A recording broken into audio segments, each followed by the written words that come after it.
Hello everyone, in this video we will be seeing movie 2 of What If Deku Was the Son of Goku. So I really hope you guys enjoyed. So be sure to stick around until the end. Let's get started. Secret Hidden Lab. The room stood in complete silence and darkness. It had remained this way for many years, old files collecting dust, and said dust also collecting dust. Suddenly a fiery explosion burst open the doors into the lab. The blue flames continued to burn as form of light for the intruder to be able to see inside. He walked up to one of the closest files and brushed off the dust to reveal the symbol of the Red Ribbon Army. He brushed off more dust off the file to view more of it, including the title which read Android Project Cell. The man pulled out his phone from his pocket and dialed a number before calling. Yo Shigaraki, it's Dabby. Yeah, tell the crazy doc I found what he wants. Bringing it back now. The land of Korin. Izuku was currently working on his latest notebook. This one was purely for what he witnessed at the tournament. The pages he was working on at the moment was dedicated to the green man he remembered, that was named Piccolo. He drew the man crossed arms standing side on since that seemed to be the pose he always saw him in. Destination arrived. Beginning landing sequence, said the jet's AI, getting Izuku's attention. He slid his book back into his pack before letting out a groan and a stretch before finally looking at the tower in front of him. He leaned forward trying to see the top. Holy crap, it's huge. The jet pulled up and gently landed. Arrived at destination. The jet shut down, opening doors, giving him a chance to finally stretch his legs after an extremely long flight. He walked around the jet a few times before looking up at the tower. I gotta climb this now? I don't really have a choice. I mean, I've already flown here. May as well keep pushing on. He pulled out his bag from the jet and searched through it before pulling out his hero uniform and changing into it. He strapped the power pole to his pack and put the Dragon radar and his phone into his pack as well before strapping it to his back. Alright. Let's do this. One for all, full cowling. Green lighting began to flicker off his body as he crouched down and leaped as high as he could go before physics would force him to start coming down. At that point he grabbed onto the tower and began his long climb to the top. UA dorms. Uraraka had finished packing to go home for the holidays. She was now the last person in 1A to leave due to the busy work schedule her parents faced. She had planned to return home so that Shud could spend every free minute they had together. It had been so long since she's seen them, so naturally she was eager to return home. Hello? Midoriya? She heard someone call. She walked downstairs to see Miro and Eri standing in the entrance area. Hey, what are you two doing here? Miro looked her away with his constant positive smile he always wore. Oh hey there, Uraraka. We were just looking for Midoriya. Eri here wanted to give him a card before we all went. Separate ways for the holidays. Eri smiled up at Uraraka. It had taken a few months, but the small shy girl was slowly beginning to open and be comfortable around other people. But she still preferred to be standing next to either Miro or Izuku. Oh, that's sweet, Eri. But sorry to say that I'm the only one here. Deku left yesterday actually. Eri looked down in disappointment, but looked up at Uraraka with innocent eyes, and shyly walked up to her. Could you give it to him? I know he trusts you, so I trust you too. Uraraka could feel her heart melt over how adorable Eri was asking. Of course I will. I'll keep it safe until I see him. Pinky promise. Uraraka held up her pinky, and Eri wrapped her tiny pinky around it, while smiling before she handed over the card. She skipped back to Miro, and the both walked out hand in hand towards the exit. Happy holidays. Uraraka simply waved before she looked at the card. On the front was a drawing of All Might doing a heroic pose. Underneath was written Deku's hero. She then opened it and saw a drawing of Deku in his hero costume, with Eri sitting on his shoulders, both of them smiling. Underneath that was written My hero. Uraraka sighed happily. Oh, Deku is gonna be a crying mess when he sees this. I can't wait to give it to him. She placed the card in her desk safely, knowing it won't be touched until school was back on. Korin's tower, 20 hours after start of climb. Izuku panted heavily, and attempted to wipe the sweat of his brow before cringing to pull himself up more. This thing, there's no end to it. If I don't see the top soon I might fall from exhaustion. He grunted as he climbed more. The power of One for All helped somewhat. But trying to hold that power for a long period of time truly works the muscles and drains the stamina. For the last 12 hours of the climb, he's been working off his own willpower with no help from the quirk at all, due to the fact that the body just can't handle it anymore. He looked up and finally he could see the top. I found it. I found the top. With newfound energy, he speeded his way up to the top, and pulled himself into the strange build on top of the tower. He collapsed on the floor exhausted. His whole body aches and throbbed. Ah, I see you finally made it, young man. Izuku turned to see Korin himself standing there. Yeah, I made it. Good. Now you may rest before you continue your journey. Izuku sat up. But I'm at the top, aren't I? You are at the top of my tower, that is correct. But you must travel to the lookout which is high above us as we speak. Korin spoke as walked over to the corner to get something. Izuku groaned, great more climbing. Korin chuckled, don't worry my boy, your father's power pole will do the work, but here, a reward for your climb and a senzu bean. Korin handed him a bean and a small sack. Izuku ate the bean and instantly felt full of energy and stronger than before. He looked inside the bag and pulled out an orange orb with 6 red stars in it. He stared at it in amazement.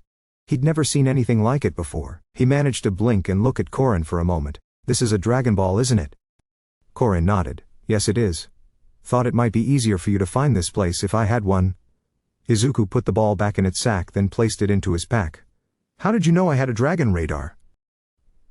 When your father asked me to see you, we had quite the lengthy conversation, answered Korin. He then turned to the boy, you can rest here the night. Izuku strapped his pack back on. I appreciate the offer, but time isn't on my side. I should make a start at getting to this lookout place you were talking about. Either you're impatient and stubborn, or you the same drive to keep going on just like your old dad. Honestly, I can't tell what it is with that man. Korin then led Izuku to the very top of the tower. Okay, Izuku, place the power pole into there and speak the words I told you and hang on tight. Izuku nodded and placed the pole into position. Power pole, extend.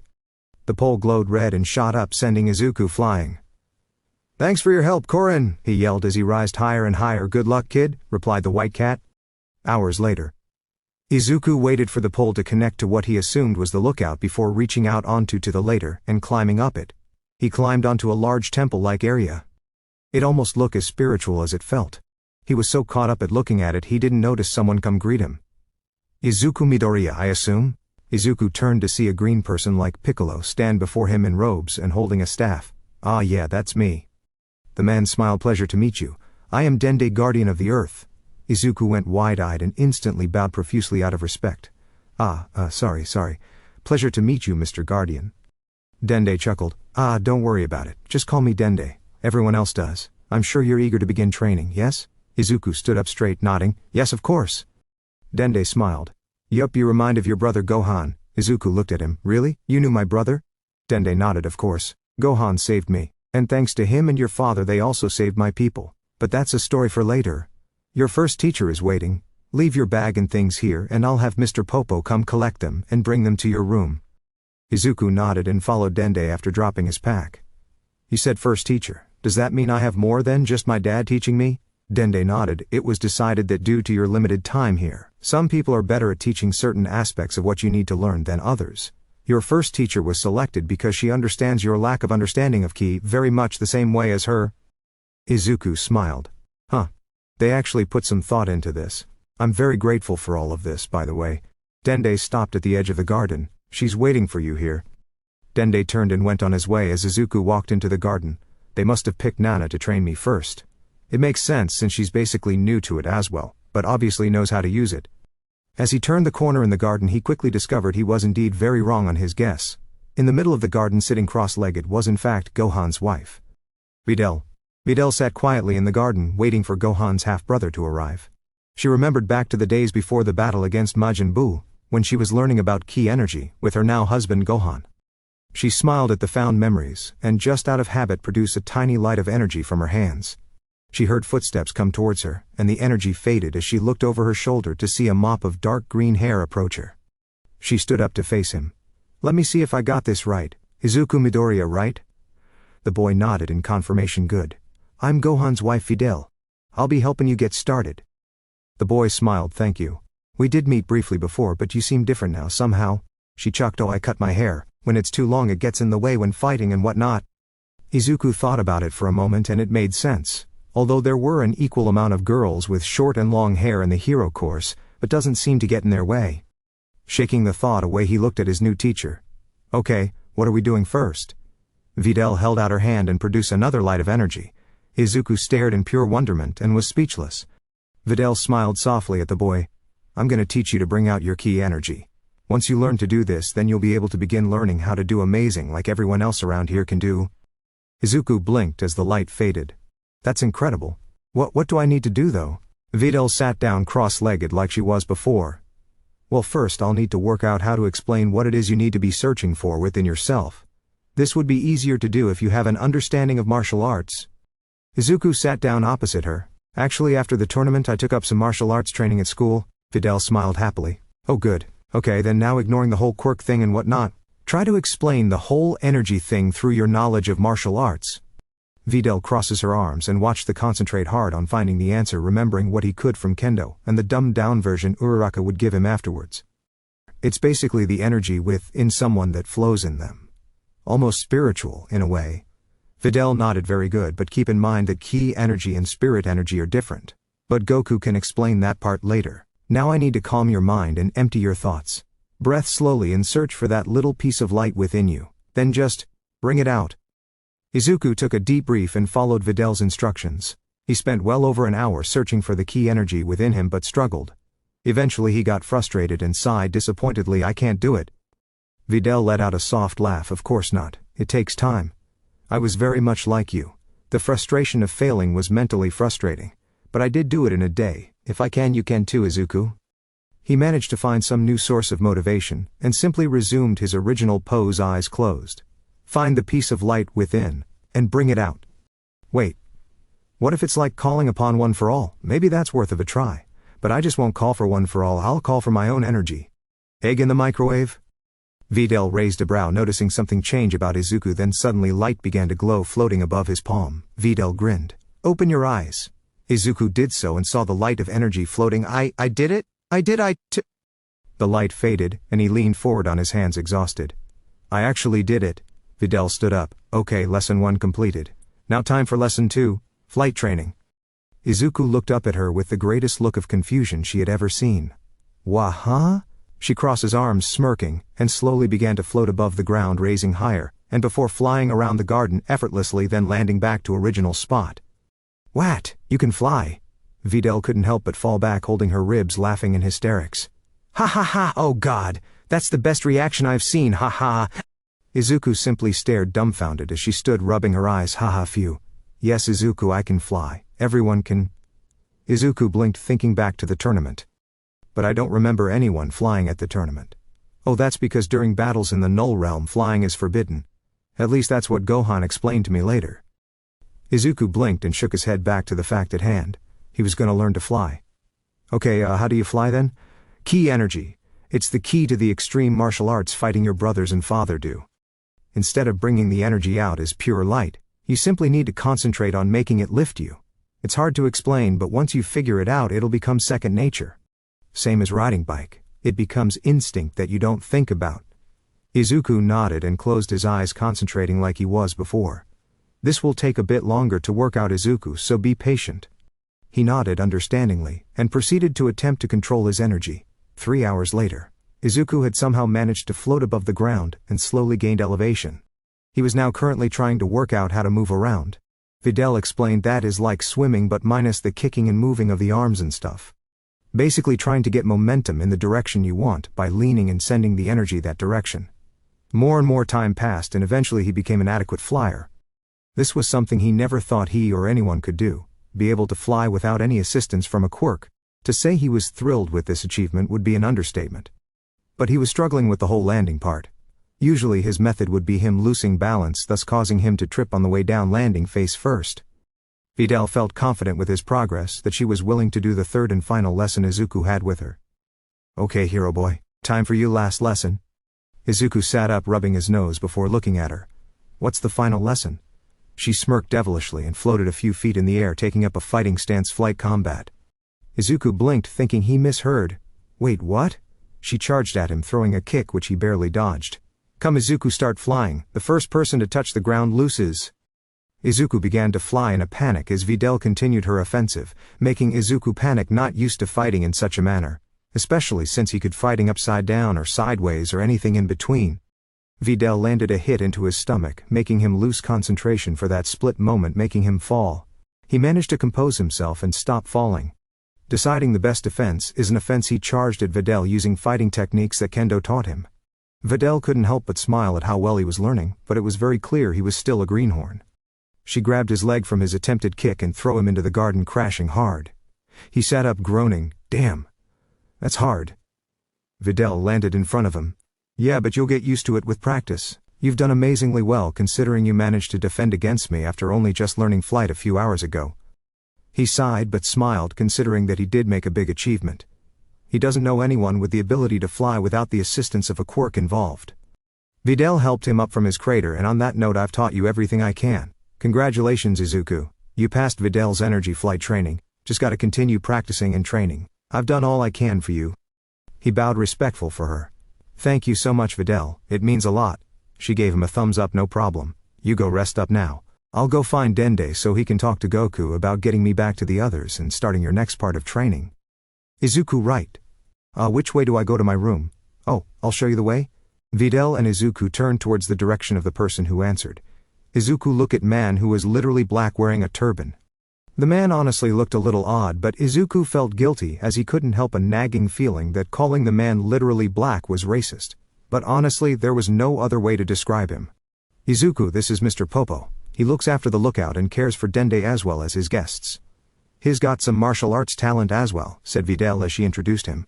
It's a pleasure to meet you, Izuku. Now follow me to your room, and I'll inform you of when I have dinner ready for you. Izuku just dumbly nodded and followed the friendly man, leaving Videl to go speak to Dende. On the way to his room, Mr. Popo informed Izuku on a little bit of history of the lookout and the guardian of the earth before Dende, who was named Kami, who was the original creator of Earth's Dragon Balls. He also learned all his family trained here at some point to get stronger, and naturally he felt proud to be doing the same. Arriving at his room, Mr. Popo left him be. The boy had made a plan to go have a shower, but his body had other ideas, and before he knew it he was passed out on the bed snoring. Turns out climbing a giant tower and trying to fly really takes it out of you. Goku appeared at the front of the lookout with Gohan and Piccolo holding onto his shoulder. Videl and Dende walk over to greet them. Long time no see. Smiles Gohan as Videl ran up and hugged him. Goku chuckled as Piccolo greeted Dende. After the short reunion, Goku turned to Videl. So how did Izuku do? Videl turned to Goku, still leaning against Gohan. He went a little better than I expected. If you give him an opportunity to think for a moment and not rush him, he seems to catch on pretty quick. Goku grinned. That's great, but we don't have a lot of time to train him properly, do we? Gohan nodded. Yeah, with this school, he won't be able to learn half of what we want him to know. Piccolo was in deep though, then turned to the Saiyans. I think I know a solution. And it'll benefit him greatly in this modern age of heroes. Everyone turned to face the Namekian. What's your idea, Piccolo? Asked Dende. Teach the boy instant transmission. If he can master that, then he can return here for training whenever time suits him. It won't interfere with that hero school this way, and he'd be able to do the hero work more effectively. Goku face palmed. Oh yeah. Why didn't I think of that? Gohan stepped in. But you haven't taught anyone instant transmission before. Is it difficult to learn? Goku thought about it. I'll have to think about it. What's important now is that he needs to learn how to read other people's energy. If you can teach him that, then it'll make learning in state transmission much easier for him. Videl spoke up. I also suggest you help him with his flight training. He's a little awkward about it, especially in terms of fighting, but if someone more experienced than me was pushing him, I think he'd become better at it in no time. Piccolo nodded, then it settled. Gohan and I will teach more on Ki energy and improve his flying and combat ability. Goku, you try and work out how to teach the boy instant transmission? Goku nodded with determination. Right, but can we eat first? I'm starving. Piccolo grumbled as Gohan sighed in response. Dende simply chuckled. Mr. Popo was already preparing meals for Izuku as we speak. Goku grinned excitedly and sprinted towards the dining area, as the rest followed with a walk. Meanwhile, Izuku was hanging upside down on his bed, drooling on the floor as he snored. Eventually his weight pulled him off the bed, making him land on his head with a loud thud. Ah! He sat up holding his head. Ow, that hurt. He looked around and realized he had fallen asleep. He got up and stripped off his hero costume, then showered like he had originally planned. When he came back, he found a fresh pair of clothes similar to what he saw Goku wore, but except it was his size. He pulled them on along with his red boots and found them surprisingly comfortable. Although he didn't think orange was his color, he'll wear it without complaint for the time being. He walked out towards the dining area, and could the clattering of plates, and someone rudely eating loudly. As he walked in, he saw Goku stuffing his face with pork buns. Izuku, come get some grub. Gohan groaned. Dad, don't talk with your mouth full. Goku blinked before slapping his chest to help himself swallow, followed by a burp. Izuku laughed before sitting beside Gohan. Good to see you all again. Likewise, you better eat before Dad takes everything. Izuku nodded in agreement, and just started taking whatever looks good and eating it. As dinner went on, Gohan explained the plan for Izuku's next phase in training. Izuku became interested in the idea of searching for other people's energy. That can work out to be great for rescue missions as a hero, but the technique that Goku wishes to teach him makes him curious. What's instant transmission? Goku looked up from the beefsteak he was ripping into and answered, it's a technique that will allow to travel to a person instantly. It took me a whole year to learn. Izuku blinked. That sounds amazing. Incredible, actually. But if it took you a year, how can I possibly learn it in a few days? Well, the main problem of why it took so long was because I had learned how to go Super Saiyan, so most of time was spent mastering that. But I'm pretty confident we can get the instant transmission thing sorted before you need to be back at UA. Izuku nodded. If Goku was that confident he could learn it, then he no reason to doubt that you best finish eating and get some rest, young man. Tomorrow, the real training begins, said Piccolo. League of Villains, Hidden Lab. The doctor read continuously through the old files that Dabi retrieved for him. That was until he was disturbed by Shigaraki. So is it what you were after? The doctor turned to face him. Yes. It'll take time, but I'll be able to create it faster. Then what the files suggest, since my technology I have available is far more superior. Good. When can you begin? The doctor turned back to one of the files he had open. I'll begin tomorrow, but I have a favor to ask from Toga. Shigaraki tilted his head in confusion. What kind of favor? I need her knives, the doctor said bluntly. Why, may I ask? The doctor turned towards him. DNA technology has come a long way. If you find a footprint of an animal in the woods, then the technology is so advanced, we're able to tell what the animal is all the way to its age, and what its diet is. And not even use a drop of blood. With the countless victims Toga has slashed and cut, there will be endless sources of DNA that I can add into the makeup of this creation. Shigaraki blinked. You don't think she cleans her knives and needles? There might not be any DNA at all. The doctor chuckled. The girl cleans with her tongue. She needs to digest blood for her quirk to work, so I'm pretty confident she doesn't make a great effort to clean her weapons like a dirty dinner plate. Besides, if I'm right and create this properly, I'll use Toga's DNA to give it her quirk. Then if it has the DNA of her victims in it, then it can transform into them better than she can. Shigaraki thought about it and recalled that Toga did cut some of those UA brats, including that little bastard that looks up to All Might. He couldn't help but grin at the idea the doctor put into his head. Very well, I'll go find Toga and ask her to pay you a visit. I just hope your creation is as good as you make it out to be. Trust me, boy, it will be. The Lookout, 2 weeks later. Izuku sat cross-legged next to Gohan, deep in concentration. He breathed deeply and slowly as Gohan turned to him. You ready, Deku? Izuku opened his eyes and faced him. I'm ready. Good. You know the drill. Find me, then find Piccolo, then find Dad. Once you do that, then it'll be confirmed you mastered instant transmission. Izuku nodded and Gohan smiled. Okay, wait 10 minutes, then look for my energy. Gohan then disappeared with his speed, leaving Izuku mentally counting down the 10 minutes. He closed his eyes, searching for Gohan. It took a few minutes, but he locked to it, then placed his finger on his forehead with his body flashing away. He appeared in front of Gohan, who was hiding in the dining room. He couldn't help but smile when he saw his little brother appear. Already great, now find Piccolo. Izuku closed his eyes once more and concentrated. Didn't take him long to find the Namekian's energy, since it's slightly different from everyone else's, but stronger than Denda's. Once again he flashed away, appearing in front of Piccolo, who was sitting cross-legged under a tree in the garden. The Namekian smirked. Looks like you're getting the hang of it, but now for the difficult part. See if you can find your old man.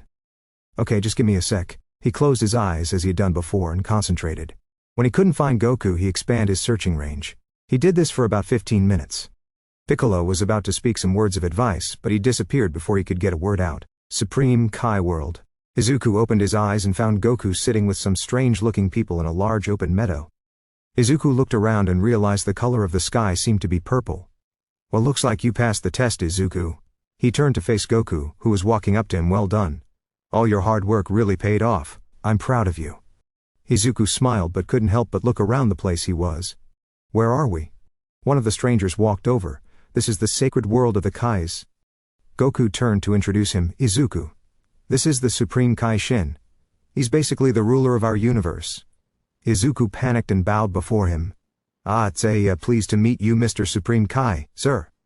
The other stranger, who looked to be more elderly, also walked over. The boy knows how to show respect for others. Maybe you could learn that from him, Goku. Hey, what's that supposed to mean? Whined Goku. The older Kai simply responded. How about the fact you destroyed North Kai's planet and you nearly destroyed this one? Yeah, but those were save the world universe situations. Give me a break. Izuku looked at his dad. You destroyed a planet? Goku looked at him sheepishly. Not on purpose. It was the only way to save Earth without harming other innocent planets. Considering the circumstances and the lack of time you had, it was a reasonable decision, said Supreme Kai. Old Kai replied with, I don't think North Kai would agree. Anyway, we should get going. See ya.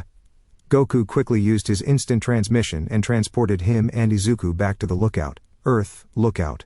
Goku and Izuku appeared in front of Piccolo and Gohan. So where were you hiding? Asked Piccolo. Goku rubbed the back of his neck, giggling with Supreme Kai. Gohan blinked. And Izuku found you there? Izuku nodded in confirmation. Goku looked at him. Yup, he's mastered instant transmission. Goku scruffled Izuku's hair, smiling. Gohan smiled. That's good because Izuku has to be at school in 2 hours. Izuku stared at him in disbelief. What? 2 hours? Oh crap, oh crap, oh crap. I'm gonna be late. How could be so stupid and lose track of time? Aizawa is gonna kill me. The three Z-fighters simply looked at him and each other before Piccolo decided to finally speak up. Kid, you realize you just mastered instant transmission? I know, but I'm gonna miss school. Let me repeat. You mastered instant transmission. Izuku stopped his mutter of panic to let Piccolo's words sink in. Oh, I mastered instant transmission. He rubbed his head in embarrassment. Mr. Popo walked out with Izuku's things. Your clothes are washed and packed along with your hero costume. Izuku took it. Thank you, Mr. Popo. Goku turned to Izuku. You better get going. Take a break on the weekend, and when you're rested we can continue your training. Thanks. I'm looking forward to it. He waved goodbye as he disappeared in front of him. So Dad, what are we going to teach him next? Asked Gohan. UA dorms. The girls of 1A stood in a circle surrounding Mineta, who was currently tied up to a chair thanks to the assistance of Zero. The rest of the guys were simply placing wagers on who was going to break the grape juice hero the worst. Majority of the bets were placed on either Mina or Jiru to take action first. Although Momo and Suyu has reached a level of aggression that majority of the class never expected possible from the two. But Uraraka also had an intimidating glare similar to what she had after her interns. Of course, Aida was highly condemning such actions. What kind of highly respected students would lower themselves enough to engage in gambling? Todoroki was simply sitting in the kitchen quietly eating his breakfast before departing for the first day's classes. Did you really think you could break into a dorms and try and steal our underwear, you little creep? Shouted Toru at the accused purple-headed man. It would have been the perfect crime. The dorms were completely empty, everything unguarded. I would have succeeded, said Mineta with defiance. Except dear Momo gave us nanny cams to hide at our doors for such intrusion, announced Mina. At this point Aizawa had entered the dorms, seeing the interrogation take place on the security cameras. I'll handle the punishment from here, girls.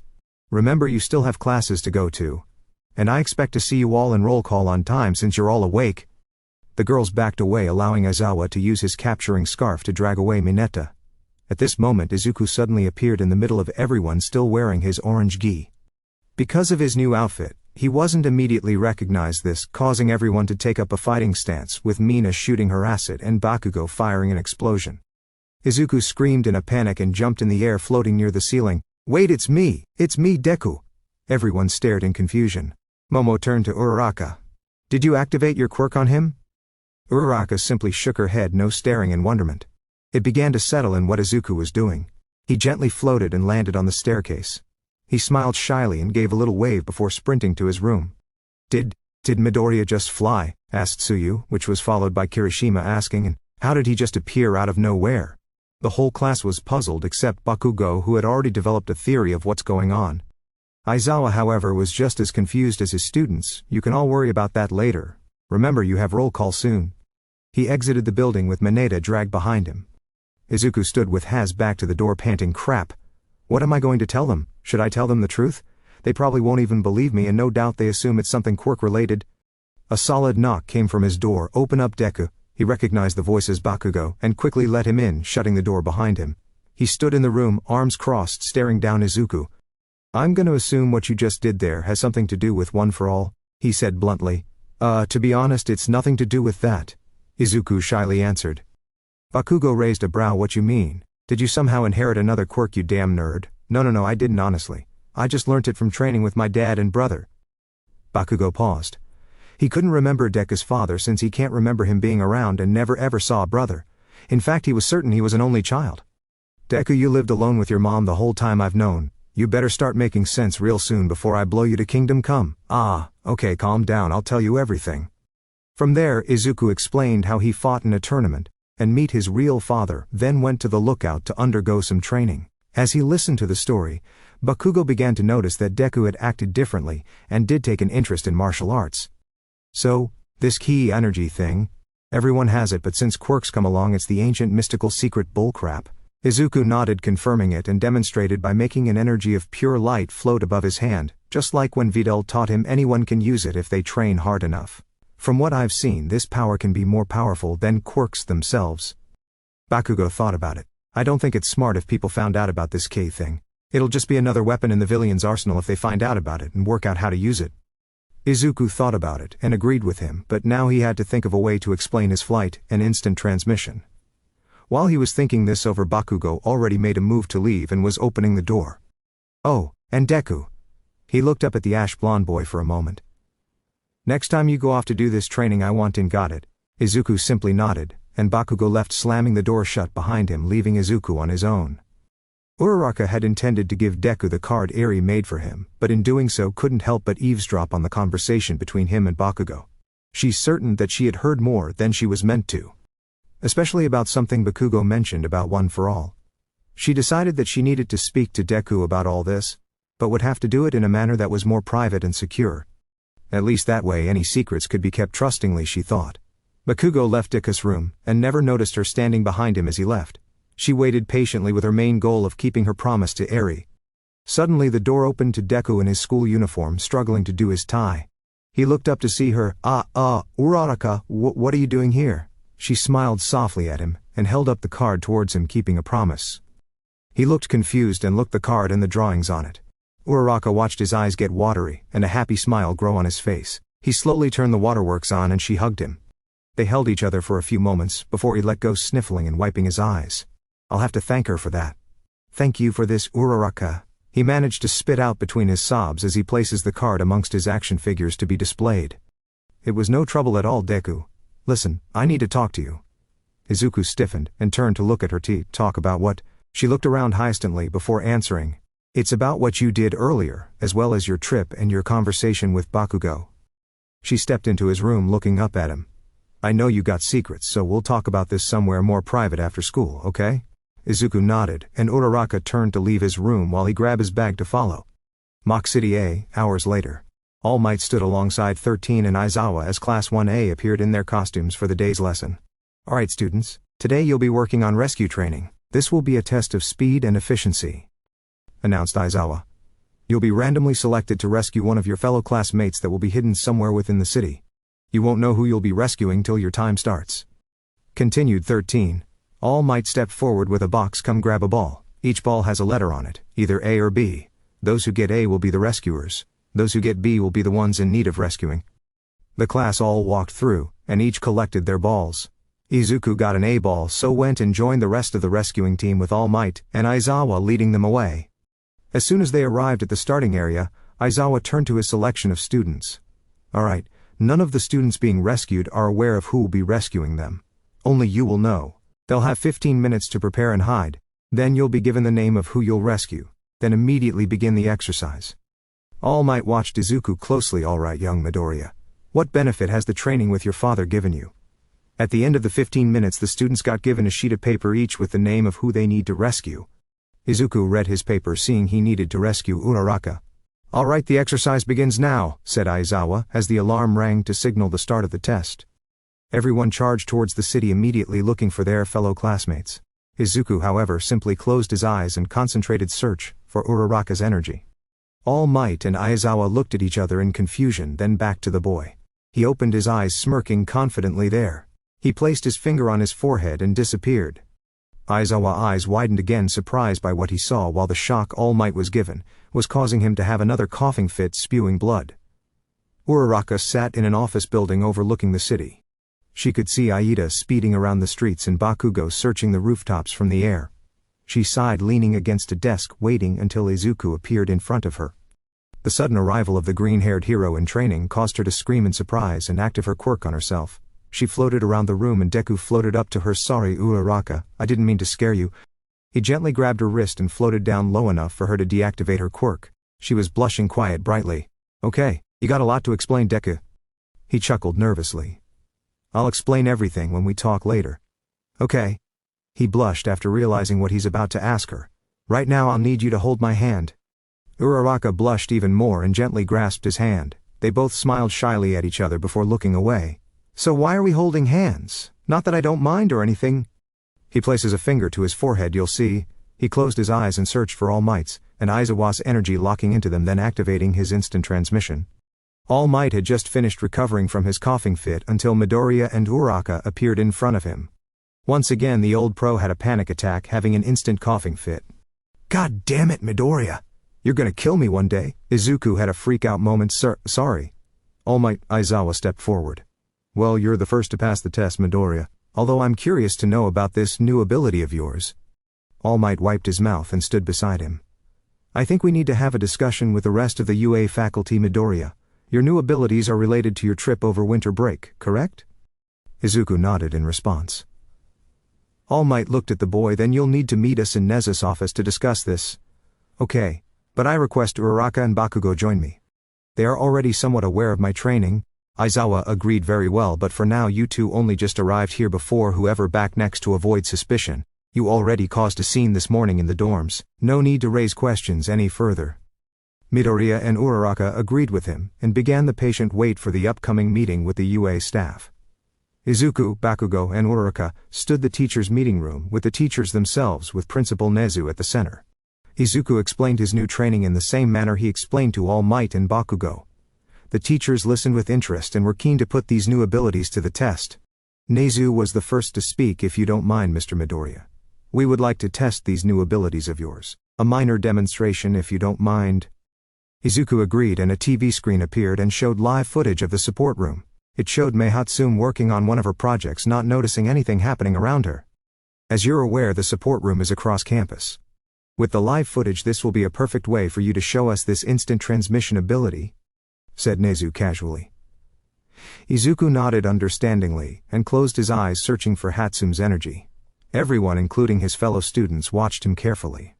He placed his finger to his forehead like Uraraka watched him do before, and disappeared. All eyes quickly shifted to the TV screen, already seeing Midoriya stand behind Hatsume, who hadn't noticed his arrival. He looked around till he saw the camera watching him and gave a short wave before instantly returning to his spot next to Uraraka and Bakugo. That's unbelievable, spoke Midnight, who was shocked like most of the teachers. Nezu continued his investigating. Interesting. Now if you don't mind demonstrating your flight ability once your classmates step away from you. Especially Miss Uraraka. They stood away from him to show she wasn't using her quirk to help him.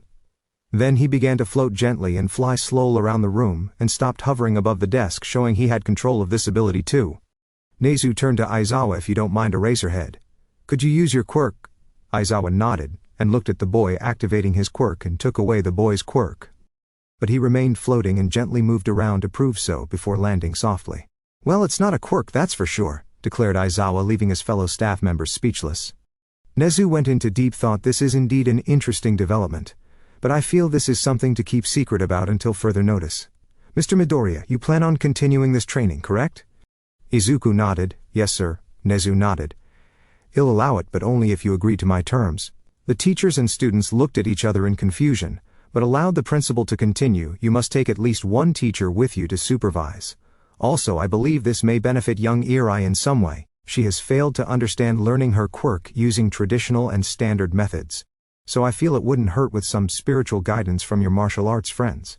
I'm also aware that Miss Kendo was originally training you in martial arts. Since you're obviously learning something advanced, I believe it's only fair that she joins you in this training venture. And since young Bakugo and Uraraka have been part of this whole conversation, they may also join you. Izuku blinked and thought about it for a moment. Sure, okay. But what about the rest of 1A and 1 billion? I understand you'd like them all to join you to get stronger on the journey to become heroes, but there's too much risk. Be happy I'm allowing 4 of you and a child to go. Izuku nodded and bowed respectful. Thank you, Principal. Nezu then turned to All Might. If it's okay with you, All Might, I'd like you to be the supervising teacher. All Might smiled slightly. I was actually going to request you allow me to, so naturally I accept. Nezu nodded. Very well, then it's settled. I'll leave Vlad King to explain the situation to Miss Kendo, and remember, this meeting is complete secret until I say otherwise. Everyone nodded and the students left. Bakugo left on his own to do some gym training with what time he had left, leaving Uraraka and Izuku alone. So Deku about that talk. Izuku turned to Uraraka slightly confused. Didn't that meeting explain everything? She shook her head. It explained most things but not one. But I still think we should be somewhere very private before continuing. Izuku stopped walking and looked around making sure they were clear. He quickly took her hand and activated his instant transmission, both of them disappearing. Dagobah Beach. Uraraka blinked as she looked around to see they were next to a hot dog stand with an old man working on it who didn't notice them. She then looked out to see the clear beach. Not a person in sight. Izuku led her along the sand to a spot where they were completely alone. Deku, where are we exactly? She asked, sitting beside him on a rock. Dagobah Beach. So what did you want to talk about? He asked, looking at her curiously. She looked around, confirming they were indeed alone. I heard you and Bakugo talk earlier, and he mentioned something called One for All. Izuku's eyes widened and his blood went cold. Uraraka instantly knew she stumbled into something she wasn't meant to due to his reaction, but she continued, What is it? Izuku looked forward at the waves hitting the beach before letting out a deep sigh. What I'm about to tell stays between us. You need to understand that this is the biggest secret and putting a huge amount of trust in you, Ochako. She slid closer and held his hand. Izuku. Just know you mean a lot to me, and you can count on me to keep this a secret for you. Izuku took a deep breath. I was born quirkless. I got bullied by everyone about it, especially Kachan. Then one day I was walking home and got attacked by a villain. I almost died till All Might saved me. I was so excited to meet him that I accidentally found out about his secret, which was his weak true form. I asked him if someone like me could be a hero without a quirk. He told me no. The villain escaped and attacked Kachan. No one could help him. And then, somehow, I just ran without thinking or knowing why, but I did all I could with my quirkless body to save him. This gave All Might a chance to step in and stop the villain. Uraraka hung on to every word. She heard people talk about Bakugo and the sludge villain, but never saw or heard the details about it. She was impressed that Deku still tried to save him without a quirk. But that's still what confused her. How was he quirkless but now he isn't? So she allowed him to continue his story. After that, walked home after the pros got mad at me. Then All Might tracked me down and thanked me for inspiring him to save Kaken. He then apologized for what he said, and at that moment chose me as his successor, and that I will inherit his quirk. Izuku stood up and looked at the beach. After that I began my training with All Might, and cleaned this entire beach on my own and got his quirk. His quirk is called One for All. Now it's my quirk. Eventually I told Kakshan about it and he didn't believe me at first, but eventually worked it out and kept it secret. Uraraka blinked and thought about everything. Why he was never used to his quirk and kept breaking his bones. How All Might had gotten weak with that last battle he fought. How did All Might know you could inherit his quirk? Oh, because he inherited. I'm the 9th holder of the quirk. Remember back before winter break and we fought against 1 billion? Uraraka nodded. Yeah, you went crazy and had something come out of you. Izuku sat back down next to her. Well, it turns out that One for All also inherits quirks from past users. What you saw that day was one of them, but I'm still learning how to use it, and I got no idea what the other quirks are. Uraraka sighed and looked out at the beach. This is a lot of information to take in, Deku. Plus add the whole thing with training with your dead dad. It's actually kinda overwhelming. Izuku looked at his feet. I felt like you deserved the whole truth. I understand if you think less of me for not having my own quirk. Uraraka looked at him and cupped his face, making sure not to accidentally activate her quirk on him. Deku. I could never think less of you. In fact, I'm more impressed by you. All Might saw something in you and chose you. You've earned everything, and you inspire everyone in class including me. You make me want to be the best hero I can be, and because of that, is why I love you. Uraraka had no plans to confess to Izuku, but the romantic setting of the setting sun on the beach, and finding the truth about his origins, just felt right. She was blushing intensely. Izuku was also blushing, staring wide-eyed in shock. He was struggling to process what was said to him. What did you say? Uraraka ignored her fears and her instinct to run away from him. She wasn't backing down now. I love you, Izuku, and to prove she really did. She did something neither one of them expected her to do. She kissed him softly and lovingly. Izuku had stiffened up at first, but soon he relaxed and closed his eyes as he kissed her back. At that moment they were sharing their first kiss ever.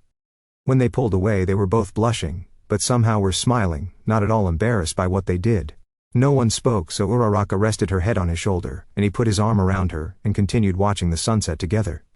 Thanks to his instant transmission they both knew they didn't have to worry about being back to the dorms late so they can enjoy the moment. Feeling more confident than either, Izuku whispered in her ear, I love you too? Izuku stood beside Eri and Uraraka as they waited for the others to join them in the empty classroom. Eri was nervous about this unexpected adventure they were about to go on, but since she would be going with her hero, she felt a little more confident. Eventually All Might entered the room with Kendo and Bakugo following behind. "I see you three are ready. Everyone ready to go?" The students nodded and Kendo spoke up. "So how does this work? I only heard about this from Vlad, so I'm kinda skeptical about this." Izuku held Uraraka's and Era's hand. "Just join hands, I'll handle the rest." Bakugo grumbled but held hands with Uraraka and Kendo, while All Might also held Kendo's hand and little Eris. Izuku places Uraraka's hand on his shoulder so he could place his finger to his forehead once he found Goku's energy on the lookout. He felt more energy there than usual, meaning Goku also brought some extra guests. In a simple blink they left the classroom without a trace. The lookout. Goku stood out in the open alone waiting for his son to appear, as if on cue he did along with 5 other people. "Hey kiddo. Ready to do some training?" Izuku nodded, walking up to greet his father. "I hope you don't mind, but I brought along a few people that want to learn to..." Goku looked at them and chuckled. "Yeah, I had a feeling that would happen. Luckily I brought some extra help." All Might approached the two, and Goku looked him up and down. You look familiar." All Might transformed into his muscle form. "It could be possible that recognized as the symbol of peace that I once was." He quickly deflated and coughed quietly. Goku blinked. "Oh, you're that All Might guy, right? Izuku and Nana have told me about you. I actually remember you rescuing some people the day I meet Inko." All Might blinked and had to think about what the man said. "Wait, did you say Nana?" Goku slowly turned to Izuku. "You didn't tell him?" Izuku rubbed the back of his neck sheepishly. "I didn't know how to bring it up and I thought it'd be a nice surprise." Goku nodded. "Well, in that case All Might and Izuku, come with me. The rest of you wait here. Mr. Popo will come get your things and some folks will be here to start training you in a moment." Izuku looked at Goku. "Actually, I think Eri should come with us. She's a special case." Goku looked at the boy and to the others and leans down and whispers, "Which one is Eri?" "The little girl, Dad." "Oh, okay." He nodded in agreement, and Izuku held out his hand for Eri to hold while they walked off with Goku. Nana sat on the edge of the lookout, watching the endless sea of clouds and blue sky. She was quiet, relaxed till she heard footsteps walking towards her. She looked to see Goku, and stood up to face him. "Need something, Goku?" He grinned childishly. "Yeah, there's someone I want you to meet." She raised a brow for a moment and simply followed him. She walked into a room where there were 3 people waiting. She instantly saw Izuku kneeling down talking to a small girl, but it was the third person in the room that made froze. Toshi. All Might looked at his old master. She looked exactly the same as he remembered. He couldn't stop the tears that began to stream down his face. "Master Shimura." He took a step forward and hugged his old master. She couldn't help but smile as they hugged. "You've aged, Toshi. Not to mention it's weird seeing you in the suit." He wiped his eyes. "Kinda part of the job of being a teacher." She chuckled, putting her hands on her hips. "Oh, you're a teacher now. Hard to imagine since you're basically a kid when I last saw you." He closed his eyes, thinking back to that dark day she gave her life for him and Gran Torino in the battle against All for One. He then remembered his last fight with the villain, and the truth he learned about Shigaraki. He dropped to his knees. "Nana, I'm sorry. I've failed you and your family and didn't even know it," he said in a sob. She kneeled in front of him. "Toshi, what are you talking about?" She looked at him like a concerned mother, and All Might struggled to meet her gaze. "All for One has a successor. A villain named Tamura Shigaraki. He's your grandson." Nana froze, staring at her old pupil, while Izuku stared wide-eyed with Goku wearing a look of seriousness. "I'm sorry. I'm not the hero you trained me to be."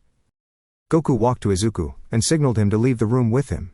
Izuku nodded quietly, and walked out with him and Eri, leaving the 2-1 for all holders alone. Izuku walked beside Goku, clearly worries about what he just heard. He never knew Tamura was Nana's grandson. It made him feel differently about him, but that just made him realize that All for One was more sadistic and cunning even without his power. But he also couldn't help but worry about All Might and Nana. Goku noticed this. "They'll be okay, son. They just need time alone together to work through it." "Oh, okay. Now tell me about little Eri here." At the mention of her name, Eri looked up with pure innocence at Goku. Izuku looked at her. "I saved her from a villain named Overhaul." She hugged onto Izuku's leg at the mention of that monster. "She was basically experimented on, and she has no control of her quirk. We aren't exactly sure of what she's capable of, but we do know that her quirk is called Reverse, and the reason it's called that is somewhat obvious." Goku nodded. "Wiz did show me your battle with that guy, and if I remember right, she used her quirk on you, right?" "Yeah, she did, right. Leave her with Goten and 18 for the moment. I'll work along with them. For now I got someone lined up to train you. Meanwhile, back with Uraraka and the others, they were greeted by their new teachers. Vegeta walked out, arms crossed, looking at each of them individually. Bakugo quickly got annoyed. What are you looking at, you tall-haired freak? Vegeta looked at him, frowned. You got some nerve talking like that, boy. I don't care, I only came here to get stronger and kick Deku's ass. Vegeta stood in front of him. Do you really think you stand a chance against Kakarot's son? He has the blood of a Saiyan in his veins. I don't care if he's got the power of God Almighty on his side. I blow him up and burn him to dust. Vegeta smirked and turned to Gohan and Piccolo, who were walking over. This one is training with me. Piccolo shrugged. Whatever. Vegeta grabbed Bakugo by the scruff of the neck and dragged him off. First lesson you'll learn is that you are nothing compared to me. Oh yeah. You just watch, I'll destroy. He yelled back. Gohan blinked, watching the two leave. They look like a match made in heaven. Piccolo looked between the two girls. Which one of you is Kendo? In response, Kendo stepped forward. That would be me, sir. I understand you were the one who taught Midoriya the basics of martial arts. Correct, yes sir, very well. Come with me.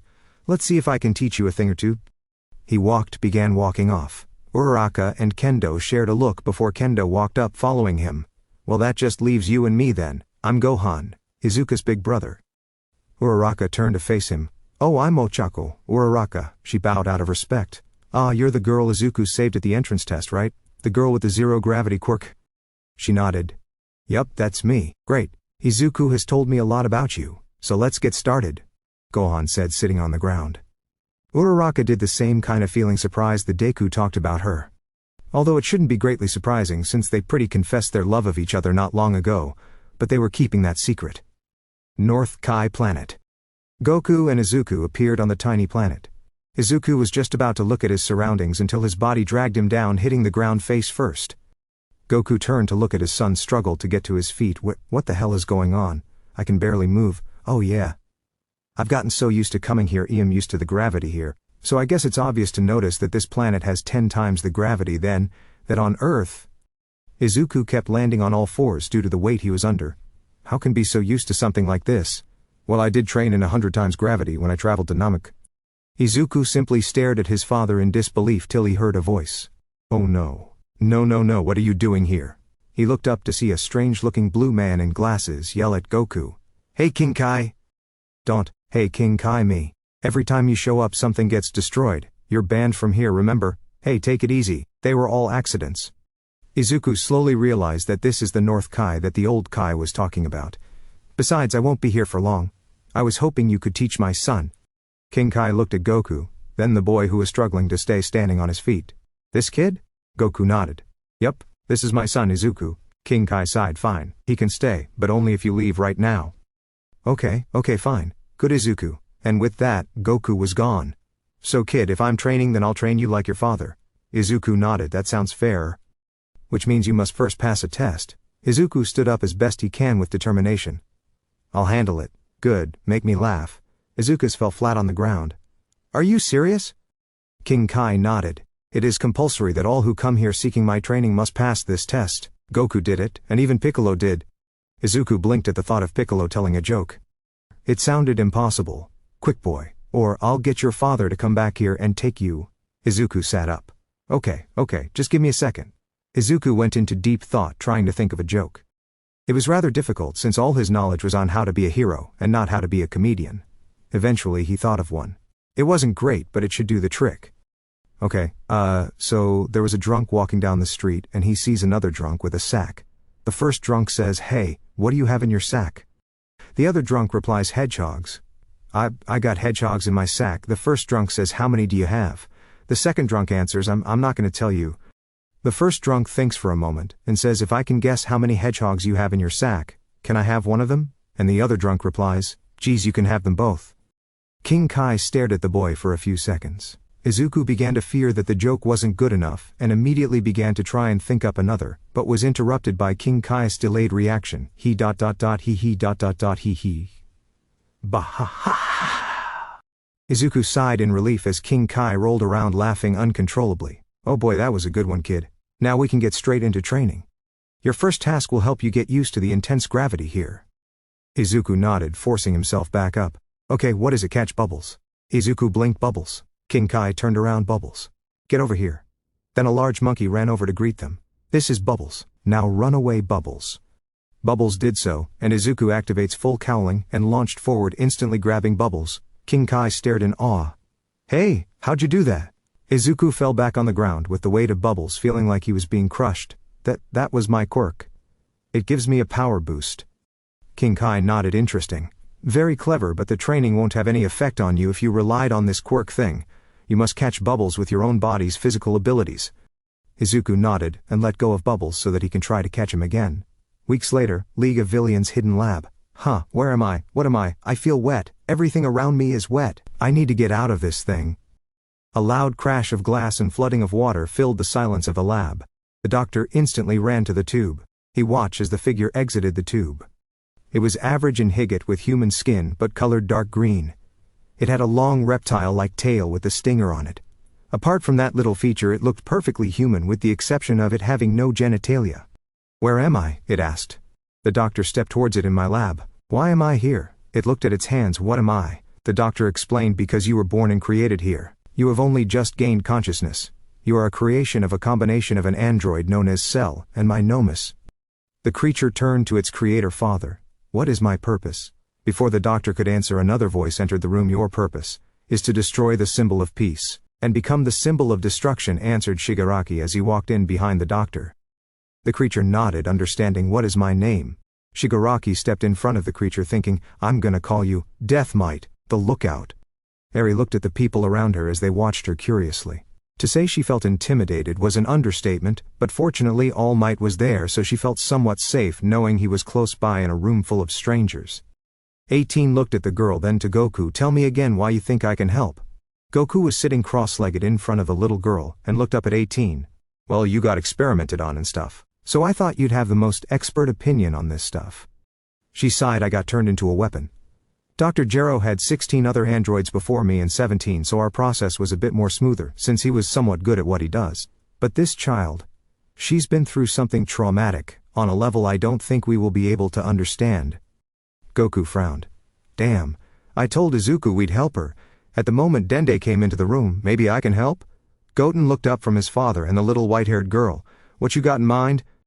"Part of being a Namekian elder, or in my case guardian of the earth, required me to learn some techniques. One of them reading someone's mind and memory. Guru used this on Krillin and Gohan when they came to Namek. It took me some time, but I've learned it." Dende approached the young girl. "Do you mind?" he asked, waiting for permission. Eri looked towards All Might and he simply replied with a short nod, showing that the green man won't hurt her. Eri trusted Izuku, and Izuku trusted All Might, so she'd have to trust him too. She closed her eyes and leaned her head forward, allowing Dende to place his hand on top of her to begin the process. He closed his eyes, searching through her memory. What he saw in those memories was shocking. He was aware that the girl was being experimented on, but he never imagined something so cruel and horrific. As he watched on, he couldn't help but feel his heart break seeing the girl's tragic history, but was relieved to see the memory of Izuku saving her, and with the help of Miro and the others trying to give her a happy life. He let go and took a step back. The look of horror was still present on his face when the others looked at him with concern. Dende turned to the skinny blonde man. "Are you aware of what she's been through?" "I'm aware she was being used to manufacture a drug that removes quirks, but I don't know the full details." Dende looked at the ground. "They used her quirk?" "Yes, but whenever she get exhausted or no longer had the ability to continue on with experiments and tests, the leader would simply kill her, then bring her back to life with full energy again." Nana, All Might, Goku, Goten, and 18 all stared in pure shock at Dende. After a moment of mulling over his words, Nana spoke. How can he just kill her and bring her back to life?" All Might has his fist clenched. "It was his quirk. He had the ability to disassemble and reassemble anything without effort." Goten looked at them both. That's insane. How was Deku able to stop him without getting ripped apart by the guy?" "Because Eri used her power with Izuku. Any damage that he do would simply be reversed by her," answered Goku. Eri looked around at the adults, but mainly at Goku. She seemed to feel comfortable around him. Maybe because of his friendly, positive nature, or maybe because he is Deku's dad. Goku stood up and looked at Dende. "I'm gonna take her to the Hyrobolic time chamber." Goten looked confused. "Why, Dad? What's that gonna do?" "Whatever we do, it's gonna take a lot of time. I'll teach her about energy, same we have with the others. Then in that time I might be able to find a way to help her use her quirk. I'm just spitballing here. Honestly, I don't have a solid plan, but it's the best we got for now." Everyone knew he was right. No one could come up with a way to help her. That is why she's here, and still not a UA. At that moment Trunks came into the room. Yo Goten. It time for some fun? Goten blinked. Where have you been hiding this whole time? Trunks rolled his eyes. I wasn't hiding, I was helping Mr. Popo. Yeah sure, whatever. He punched his friend lightly in the shoulder as he walked past. Meanwhile, Uraraka, Kendo and Bakugo were chewing down some senzu beans to recover from their intense training session. Vegeta grinned. I think you three are ready for a sparring session. Bakugo smirked. I'm gonna kick your ass. Vegeta chuckled. You're not going up against me. I have a special opponent in mind. Bakugo rolled his eyes. I don't care, I'll destroy whoever it is. You're confident, boy. But don't get too big for your boots. This will be a 3-on-1 battle. Uraraka and Kendo looked at each other, realizing they have to team up with Bakugo against this unknown fighter. Who are we going against? Questioned Kendo.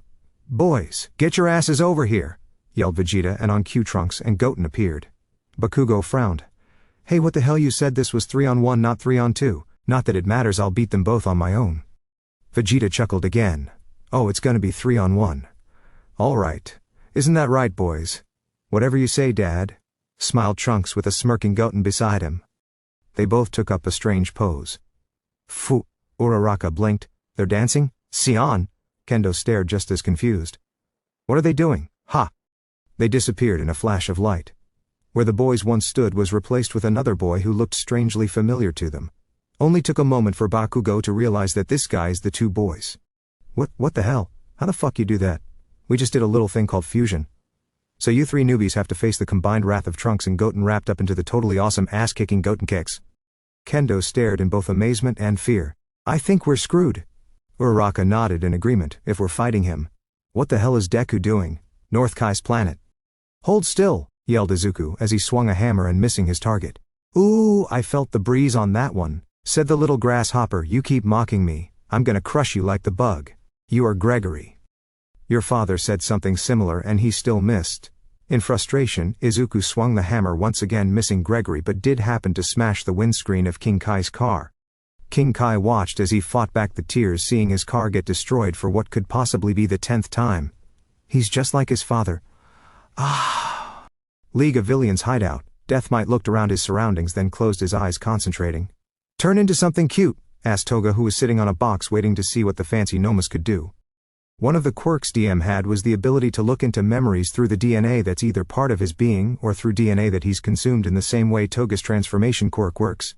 Unlike her quirk, the doctor had manipulated in such a way he can turn into anyone anytime without having to continually consume blood. The only catch is DM needs to be exposed to the DNA at least once. He searched through Toga's memories and referenced to what she considers cute. After a few moments he began to become covered in liquid. After a few moments it stepped forward, revealing green hair with a plain-looking face with freckles. Along with a green hero suit and red shoes. He smirked at Toga. Is this cute enough? Confirming that his voice also changed, proving he was a spitting image of Izuku Midoriya. Toga giggles with excitement. He's perfect. I got my very own Izuzu. Shigaraki cut her off. Death Might wasn't created to fulfill your sexual fantasies. Death Might remained in his Deku form. I was created to be the symbol of destruction, right? Shigaraki nodded. Yes, and I want you to break into UA and destroy All Might. DM looked at him and chuckled. You brought me into existence thanks to the doctor, and I thank you both for that. But I don't take orders from you. I will be the symbol of destruction like you want, but I'm doing it my way. You think you can just disobey me? Shigaraki grumbled. I don't think I know. The fact is that I'm more powerful than you. So far there's only one person in my collective memory that's a threat to my existence, and he's in Tartarus prison. Shigaraki began twitching and scratching his neck. No, you suppose it follow my orders. You were created to do my bidding. This isn't fair. Reality is. Not all men are created equal. Izuku Midoriya learnt that when he was 4. I would expect you living in the shadows would know that as well. Toga looked between the two, then too. Dabi, I like this new Nomu guy. Dabi sighed. He looks like your hero crush. Of course you like him. DM then created a warp gate, then proceeded to walk towards it. Yo, Mr. Super Nomu dude, where you going? Not that I care or anything, I need to know. Ask twice. The fake Deku smirked as he stepped into the warp before disappearing. And gonna remove my only threat. Keimu leaned against his car, drink his coffee before walking into the entrance to start his shift on duty. As he was enjoying the night air and the caffeine, he watched as a young girl with brunette hair approach him. "Are you all right, young lady? What are you doing here this late?" As she stood into the light, he noticed her cheeks had a shade of pink, and she looked somewhat cute and innocent. The moment she spoke, she seemed somewhat bubbly. "Oh, I just came by to visit someone," she said in pure innocence. "I'm sorry, but visiting hours aren't until the morning. Even then you'll need your parents' permission and supervision to visit." Keimu told the young girl. She smirked devilishly. "That's okay, I have another way of getting in." The moment she ended her sentence, Keimu felt a sharp pain in his chest. He looked down to see a reptilian tail with a stinger inside his chest. He followed the tail to see it attached to the young girl. As he tried to scream for help, the tail began to pulse and literally suck him from the inside. Keimu began to panic, gasping for air, and in pain, as he slowly began to shrivel up, become nothing more than skin and bone. But eventually he wasn't even that. The only sign of his existence was now his coffee spilt on the ground alongside his empty clothes. The Fako Choco grinned, and closed her eyes, searching through her new collected memories. I picked the right guard on the first go, lucky me." She slowly became covered in a liquid and grew in Higet, then took the form of Keimu. "Let's go pay a visit to some inmates." He cracked his neck and proceeded to walk into the entrance of Tartarus prison. Hyperbolic time chamber. Eri stared at the pot with a sunflower growing out of it in front of her. Goku sat opposite her with his eyes closed. "Can you feel its energy?" She simply nodded in response. "Good, now, just relax and let your own energy flow gently." She closed her eyes and took in a deep breath and held her hands up towards it, doing as Goku asked. Goku opened his eyes and watched her carefully. Her horn began to glow, and the flower slowly began to shrink smaller and smaller into the pot. Her glow faded as she opened her eyes to look once she felt the energy change. Goku dug into the pot and revealed the seed the sunflower came from to Eri. She stared at it, then looked up at him in awe. "You did it. Eri, you can use your quirk." Hearing Goku confirm her achievement, she smiled in pure excitement. It'd taken what felt like weeks to get her to be able to do this. "You ready to show the others what you can do?" She nodded excitedly, and held Goku's hand as they walked towards the exit. The lookout. Goku opened the door, stepping through with Eri the moment Bakugo came crashing through the wall in front of them. Goku and Eri blinked before looking at each other, then looked back at the Lord of Explosions, climb out of the rubble in frustration. "I'm gonna kill that bastard!" he yelled as flew out the hole he created. Goku and Eri peeked out the hole to see Gotenks laughing like a maniac, enjoying toying with the UA students. He effortlessly dodged Bakugo's attacks, while Uraraka and Kendo were struggling to survive the endless attacks of Gotenks' kamikaze ghosts. Kendo was firing large ki blasts at the hordes, while Uraraka was trying to use a technique Gohan taught her. She raised her hands up together while trying to catch her breath. "Masenko!" She fires the attack at the ghost at the same time one of Kendo's ki blasts hits one of her targets, causing a chain reaction, making them all explode, creating a shockwave, throwing the two heroines back. Bakugo continued his assault on the real Gotenks, using a combination of his explosions and the energy blast volley attack. Goku turned to see Gohan, Piccolo and Vegeta watching the fight. He picked Eri up, letting her ride on his shoulders with her tiny hands hanging on to his hair. "So how long have they been at it for?" he asked. "About 20 minutes. Goten and Trunks are just about to run out of time and they aren't even trying," answered Gohan. "They all have potential but lack the experience," said Piccolo. "The boy is more than capable of becoming a great warrior, but he's cocky and gets pissed easily," interrupted Vegeta. Goku smirked. Sounds familiar, don't you think?" "Oh, screw you, Kakarot," replied Vegeta, obviously annoyed. Piccolo looked away from the sparring, and looked out towards the sea of sky beneath the lookout with concern. Gohan notices and stands beside him. "What is it, Piccolo?" "I'm sensing a powerful energy. It feels familiar but at the same time completely different. And darker. I just can't place where I felt it before," Piccolo replied. Gohan looked over the ledge of the lookout, and felt the energy as well. I feel it too, but doesn't feel very powerful. Not yet anyway." Tartarus prison. Chisaki sat in his prison cell staring at his missing limb. He grumbled in annoyance, remembering what Shigaraki did to him. It was bad enough he lost his arm, but more annoying he lost his quirk by the very drug he created through Eri. He heard footsteps walk past the cell, then stop and backtrack to his cell door. "Kai Chisaki. For someone so dangerous they treat like a common inmate?" said the voice from the other side of the bars. Chisaki looked up to see the guard he knew as Keimu. Chisaki looked at him suspicious, since he seems to act like they don't know one another. "Of course you don't have a quirk anymore, which basically makes you worthless in the eyes of others." "But not me," said Keimu, smirking. Chisaki furrowed his brow. "You're that girl Toga from the League of Villains, aren't you? What do you want?" Keimu chuckled. "Oh, you're smart. Although I am using Toga's quirk, I'm not her. I honestly don't care, but my question remains unchanged. What do you want? Keimu leaned against the bars of the cell. I want your quirk. Chisaki stared at him with raised brows. Even if I felt generous enough to somehow give it to you, I can't because I don't have one anymore. You still have it. It just can't be used due to that little drug you made. But fortunately my creator reversed engineered it to create more of it, and in the process made a cure which he made part of my being.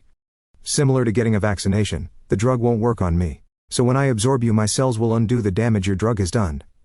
Chisaki stared in confusion. Absorb me? Keimu smirked. That's right. At that moment a tail appeared behind him and speared between the bars into Chisaki's throat, and automatically began to suck him internally before anyone could hear him gurgle and gag in pain. As with the original Keimu, all that was left of Chisaki was his prison clothes. They retracted with Kaima's eyes closed. The drug is more powerful. Then I thought, it's gonna be a while before my body can process him enough to use his lost quirk, but for now I need to replace this missing cellmate. Keimu activated a different quirk and slowly created a sleeping clone of Chisaki. Handy quirk I inherited from Twice. No one will realize anything until that hit the fake with a bit of force. The fake prison guard continued onto the high security area. The original Kaima's duties was to check the maintenance of the machines and security systems on the most dangerous prisoner. But now the fake Keimu will handle those duties. As he approached the first security door, he heard the prison speak to him. Ah, Keimu, come to check, I'm still alive? You know it, responded Keimu, which caught the prisoner by surprise. In all these months you've never spoken a word to me. And now suddenly you do so as though it an old friend. You're not the real Keimu, are you? Keimu smirked as he approached the prisoner. No, I'm not. Then would be kind enough to introduce yourself? Keimu nodded. I'm Death Might, the good doctor's latest creation and the symbol of destruction, according to Shigaraki. The prisoner nodded. So, have you come to free me from these prison walls? Keimu shook his head. No. I'm gonna kill you and make you part of me. All for one. All for one chuckled. Is that so? And what makes you think I'll just simply sit here and allow you to take my life? Because it's in your best interest.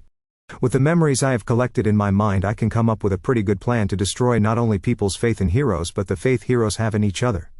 All for One listened curiously. Interesting, and what is this plan you have in mind? Only way for you to find out is to become one with me.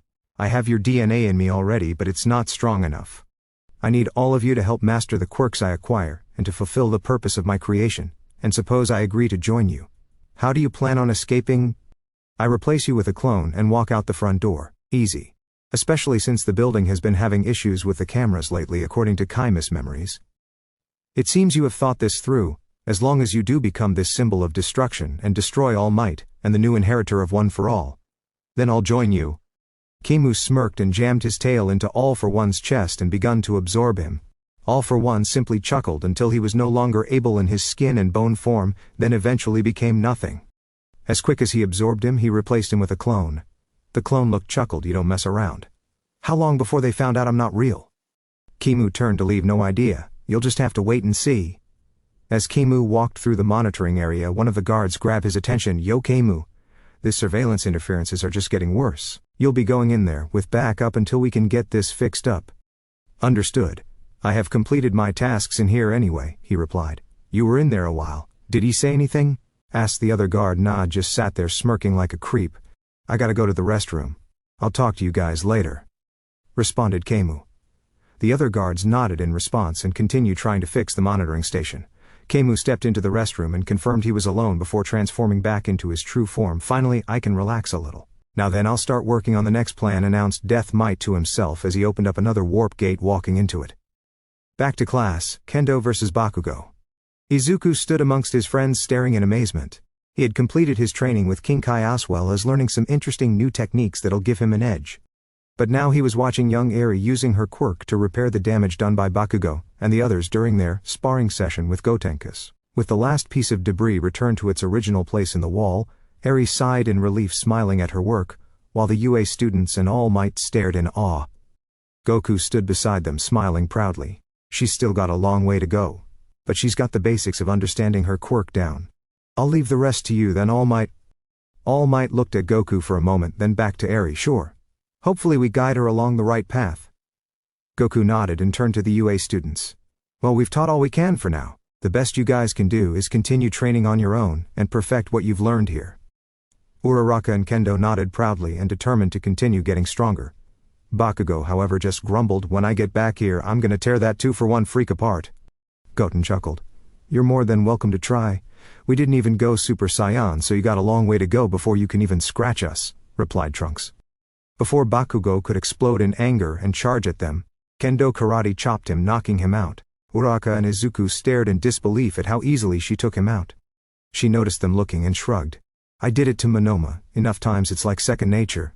All Mai transformed into his muscle form, picking Bakugo up and carrying on his shoulder, "And so I believe it's time we bid farewell or get these future heroes back to UA. "Sure thing. Hope to see you all again when you get stronger. Especially you, Eri, can't wait to see what surprises you got for us." She blushes shyly to Goku's comment before holding hands with Izuku and All Might. "Don't be a stranger, Toshi," Nana called out, which he replied with a peace sign. Izuku waved goodbye to his family before using his instant transmission later. "Guys!" UA Class 1A classroom. Present Mike stared at the new arrivals and All Might as they stood in the center in front of class. The rest of 1A did the same. Some with a look of shock, like the first time they saw Midoriya mysteriously appear, while the others just had a blank expression. "Well, that's one heck of an entrance right there, but you could have been a little more discreet about it," said Mike. Uraraka and Izuku wore blushes and simply walked to their desk and sat down, not saying a word, while All Might sat and knocked out Bakugo in his desk, then casually walked out with Kendo and Eri like nothing ever happened. The class turned to look at the knocked-out Bakugo, then to Uraraka and Izuku, with questioning looks, before Present Mike continued teaching his lesson. In his "the show must go on" attitude. Halfway through the lesson, Bakugo woke up in confusion, wondering how he ended up in class all of a sudden. He looked at Izuku for an explanation, and Izuku quickly replied with a "I'll explain later" motion. The classes proceeded normally, with the other students just itching for a moment to quiz the 3 missing students on where they've been, and how Izuku keeps doing the randomly appearing trick. Fortunately, Aizawa came in to rescue the 3 with a fake explanation. "Alright class, as you should obviously be aware of, 6 people randomly appeared in the classroom. 1 being a teacher, 4 students and an infant. They were selected to be part of an experimental transportation device that the support class are working on alongside a third-year class from Island Academy. The experiment obviously didn't go to plan, and has caused the 6 to appear here. Now I've been informed to tell you that they might be experiencing side effects. Don't know for how long, and we're unaware if it'll affect their quirks. So I'm asking you all to keep this incident to yourselves and not to gossip about it. Otherwise I will find out, and there will be consequences." They all nodded. Although some students are suspicious due to the fact Midoriya had randomly appeared before, but weren't going to argue back since they didn't want to see firsthand what kind of consequences Aizawa would have in mind. Seeing the students accept the fabricated story, he sighed mentally and stared down Midoriya. "You and All Might owe me big for this," he thought, and Izuku got the unspoken message loud and clear. League of Villains Hidden Lab. DM appeared through the warp gate behind the doctor, standing over him. "I was wondering if you were going to come back," the doctor said, not bothering to turn around. DM crossed his arms, looking at him. "I was always planning to come back for my own reasons." The doctor finally turned to face him. "And what reasons would that be?" DM turned to face the tubes that held the Nomu, looking at them. "You created me using different methods and science than your regular Nomu. But I can't help but wonder that you didn't finish your processes before I woke up." The doctor raised his brows curiously and answered, "Yes, normally I'd make my Nomus controlled through voice command of specific individuals. And of course a failsafe in case a Nomu goes rouge. But in your case you had far more intelligence, which proved my normal work practices to be more difficult. But I'll be more prepared next time." "Next time? You plan to create more?" asked DM. It was at this point in the conversation the doctor realized his mistake and began to sweat nervously. "I'm afraid I can't allow that. I'm sure you mean well, but I can't risk you making a powerful puppet for Shigaraki to control. In fact, I'm stopping all manufacturing of all Nomu from this point forward." The doctor slowly stood up, backing away. "I do this for All for One. All my work I do for him. The only reason you exist is because of me devotion to him and my work." DM smirked. "I appreciate your work, doctor." The doctor's eyes widen as he hears DM's voice change into All for One's, and he physically turns into him. "But as Death Might said, we are stopping manufacture of the Nomus. We are the ultimate being, and only we shall remain." The doctor stuttered. "Yes, sir. Is that really you? How?" All for One grinned. "I joined Death Might in both body and mind. Unlike his other victims, I somewhat still live as part of him. Think of it as someone with a split personality, except I can take my ordinary physical form rather than remain in Death Might's true form." The reason I'm able to do this is due to the mind-reading manipulation quirk I stole all those years ago, but fortunately, it's mutated with Toga's quirk, thus given me a new form of life. I'm glad to see you free from Tartarus, sir, but your decision to destroy my work, it's unnecessary. The doctor pleaded. All for One chuckled. I'm sorry, old friend, but I can't risk you creating something that'll stop me. Death Might, do what you like. All for One changes back into Death Might's reptilian form. He gladly. Death Might raises his tail, aiming it at the doctor, who is cornered into his desk. No, please. All for One. No. Blood smeared across the many tubes and papers across the room, and the only sound that remained was the gurgle sound of the doctor choking on his own blood, and the sound of DM's tail sucking the doctor out of existence. Death Might looked around the room before opening another warp gate. He looked at his hand as blue fire emerged from it. He smirked to himself before throwing flames in all directions, setting the lab ablaze, and quickly disappearing into the warp gate, satisfied with his trail of destruction left behind him. UA cafeteria. Bakugo was fuming. He found out that Kendo knocked him out and he was eager to get some payback. Izuku was worried about telling him, but Uraraka was pretty much convinced he'd find out sooner or later anyway. So in terms of payback, Bakugo demanded that the two students spar so he can beat the crap out of her. Kendo agreed, eager to test out her new skills. They decided to do it in the boxing ring that was set up in the school gym. Naturally, the explosions and the yelling were getting most of the students' attention. 1A and 1 billion got in on the action, with Mineta taking beats on who would win. Much to Ida's disgust, he couldn't prevent the fight or the gambling. Damn it, we're proud students of UA. Surely we can come up with a more logical and diplomatic solution to this. But he was ignored. But now the table was set, especially since now Bakugo and Kendo had a little bet between themselves. The loser has to do whatever the winner wants. Of course there were limits on what they can and can't do, but it was the classic old bet nonetheless. That afternoon, classes 1A and B were gathered around the boxing ring awaiting for the fight to begin. Kirishima stood in Bakugo's corner, giving him a peep talk, while Tokage did the same for Kendo, although he was dead against the fight from the beginning. Somehow Ida was convinced to referee the fight, which he took great pride being chosen for the task. The reason he was picked was due to the fact that everyone was certain he wouldn't pick sides in the fight and treat them fairly. But Uraraka and Izuku had a gut feeling that this fight might be a little more than he can handle. Ida blew his whistle, signaling the start of the fight. In a flash, the both flew at each other at incredible speed. No one could see the two, all they could do was hear them fighting, and the shockwaves they were creating with their powerful blows. The only people who could actually watch and enjoy the fight were Izuku and Uraraka. Eventually Bakugo managed to combine a powerful punch with one of his regular explosions into Kendo's stomach, causing her to fly back into her corner of the ring. She lands on one knee and holds her stomach, cringing in pain. Bakugo took advantage of this, and powered up a ki blast and threw it at her. Everyone gasped in shock at the pure ball of energy flying at Kendo. She looked up in time to see it coming. Rather than dodge it, she enlarged her hands and caught the blast with a smooth motion and threw it back at him. He frowned and deflected his attack, sending it to blow a hole in the ceiling. But this gave Kendo the edge she needed and appeared in front of him. Caught off guard, he didn't have time to react when she fired a ki blast at point-blank range in his face, knocking him off balance. She then grabbed his leg and tosses around, throwing him into the ring. In a panic, Bakugo began using his explosions to slow down his descent and cushion his fall. But in the effort to do so, he blew himself off course, and landed outside the ring, crushing Mineta, who was too distracted checking out the girls from 1 billion, to notice the explosion hero come in for a crash landing.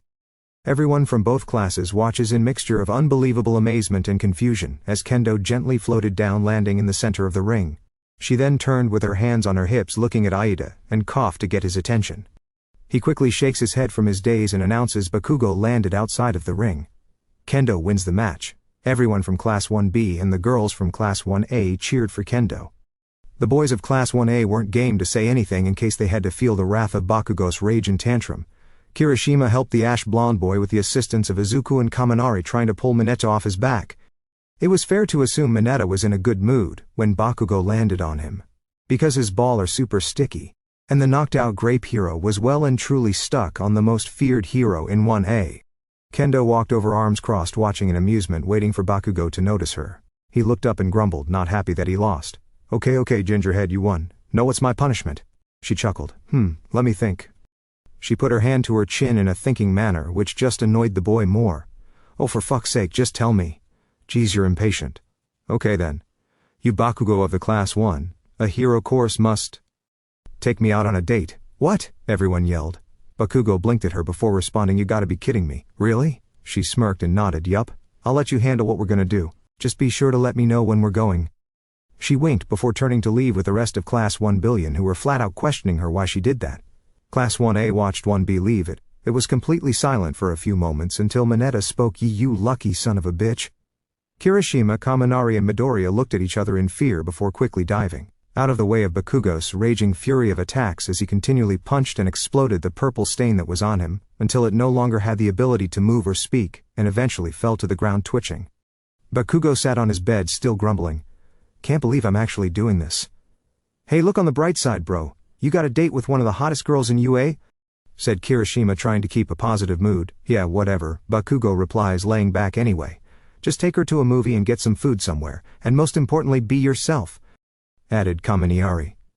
Mina looked at the electric boy smirking. That's great advice coming from a stud like you, huh? Gotta beat all the ladies away with a stick.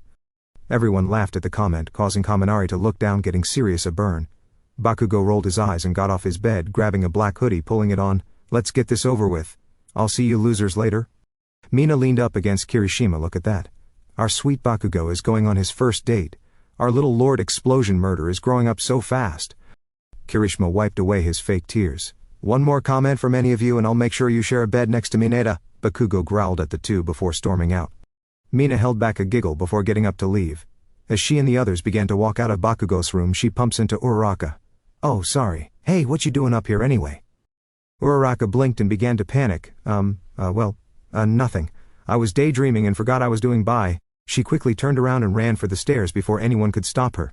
The others blinked before Kirishima spoke. Yo, what was that about? I don't know, but I'm gonna find out, announced a determined Mina, marching forward after her. She saw Uraraka step into her room, and quickly followed. In her rush, Uraraka didn't fully shut the door, giving Pinky a chance to continue her investigation in secret.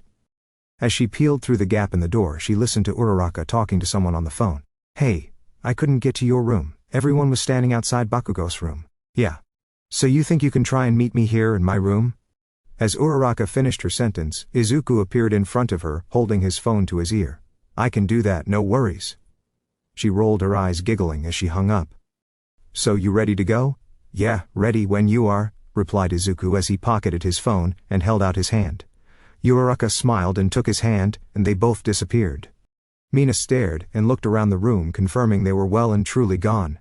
She was still confused by how Midoriya can just appear and go whenever he pleases. But then something else much more important came into her head. She completed her mental detective work and screamed in excitement, clapping her hands. Oh my god, oh my god, oh my god, those two are totally on a date. Downtown cinemas. Once a month the nearby movie theater spends a weekend showing off old foreign films from a time before Quirks. It was Uraraka's idea for her and Izuku to go to it for their first official date together. She leaned against him, hugging his arm as they waited in line to get popcorn and tickets. Izuku was happily relaxed and enjoying the moment with his girlfriend, but that was interrupted very quickly. Aw crap. What the fuck are you two doing here? Both Uraraka and Izuku stiffened up and slowing turned around to see an annoyed Bakugo standing beside an amused Kendo. You're just grumpy all the time, aren't you, Mr. Boom Boom Man? Bakugo grumbled. Damn it, Gingerhead. I told you not to call me that. Izuku managed to work up enough courage to actually speak. Are you two watching the movie for your date? Kendo nodded. Yup. I think it's an old hero movie. I can't remember the title, but I know it's a mouthful. She looked at the two for a moment and noticed Uraraka still holding onto Izuku's arm, and so she smirked. Well. Looks like Katsuki and I aren't the only ones on a date. Bakugo raised a brow and saw how close the two were, and noticed them both muttering and blushing like as red as tomatoes. He rolled his eyes. It's about time you grew a pair, Deku, and asked her out. It was driving most of the class mad with how obvious you two were at liking each other. Bakugo walked past the two with Kendo to get their tickets. Uraraka and Izuku eventually managed to look at each other. We should probably get our tickets, huh? Suggested Izuku. Uraraka simply replied by tugging on his hoodie towards the popcorn and ticket sales. After getting a large popcorn to share, and 2 colas each, they went and found seats, making sure to be far away and out of sight of the other dating couple. Eventually the room went dark and the film began, revealing the title of the film, The Great Saiyaman. The film was old, and some of the acting was kinda average, but the hero character seemed to have everything on point, especially when it comes to speeches. I am the Great Saiyaman, defender of truth, protector of the innocent, doer of good. Izuku continued watching. Wow. Just speaks it so easily, just like All Might does. Uraraka leaned over and whispered, "Hey Deku, is it just me or does the Saimon guy seem kinda familiar?" Now she mentioned he does, but he couldn't put his finger on it. Maybe there was another modern-day hero who based his appearance on him the same way Kirishima bases his hero name from the Crimson Riot. But then the final fight started with the Great Saiyaman fighting a large rampaging monster. It was now that Uraraka began noticing the fighting stances and techniques the hero was using. "I know those moves." Izuku looked at her. "Really, how?" She looked back at him. "Because your brother Gohan taught them to me." Izuku's eyes widened and turned back to the screen, realizing she was right. He saw most of these same moves at the tournament where he first met his big brother. Then that means... that's Gohan! They spoke together in unison. Uraraka continued watching the fight on the screen, more focused than she was before, while Izuku was trying to control his excitement. "That's so cool! My brother is awesome!" Meanwhile, Bakugo got bored of the movie pretty quickly and fell asleep. Kendo just instead used him as a pillow and enjoyed the movie while he was being quiet and not blowing things up for once. UA staff room. All Might stared blankly at the paperwork in front of him and sighed. "You're gone for a few days and this is what happens. I'm gonna be here all night." He was then interrupted by a knock on the door. He turned to see MS Joke walk in. "Hey All Might, hey Fukukado, I assume you're looking for Aizawa?" he replied as MS Joke walked over to Aizawa's desk. "That's right. Is he here?" she asked quickly, looking over the papers on Aizawa's desk. "Nah, he's on airy duty tonight," answered All Might, looking through one of the files he needed to fill out. Miss Joke grinned, finding a rough copy for the schedule for Class 1A tomorrow. She quickly pocketed it before she was noticed. "Ah, okay. I'll see him later. Bye." She left the room in a quick dash. All Might looked up at the door she exited through. That was odd. Then again, she's always struck me as an odd person. On the other side of the door, Miss Joke shivered, smirking. "M&M. I could have killed him then so easily, but it's no fun without an audience to witness it." She opened a warp and walked through it, disappearing. Emi Fukukado's apartment. Miss Joke blinked, waking up from her daze, seeing herself appear in front of her through a warp gate. She blinked in confusion, and suddenly screamed in pain but was muffled by the gag in her mouth. "I got exactly what I needed, and I thank you," her doppelganger said, as she began to shift and change form into some kind of large reptile-like creature. Emi began to panic and try to free herself, and noticed she had her both arms missing, and she was somehow assembled as part of the wall, dripping blood everywhere. "I would kill you and take your quirk, but I can't risk your disappearance ruining my plans with Aizawa and All Might." She stared in pure fear, wondering what this cruel beast has planned instead. "So instead I'm gonna release you and alter your memory. This night will be nothing more than a dream." The creature waved his hand, and Emi became free from the wall and watched in amazement as her missing limbs reassembled out of nothing. She stared at her hands, felixing them and feeling them. But suddenly she was grabbed by her head and instantly blacked out as the creature activated another quirk, changing her memories of the night. He then tossed her like a rag doll onto the bed, and proceeded to walk out. "It's good to know I'm finally able to control Overhaul's quirk. Now I must rest. Got a big day at school tomorrow." Death Might chuckled, walking through another warp gate, holding the paper he stole from Aizawa's desk. And guys, this is the end. I hope you guys enjoyed. Well, until next time, peace.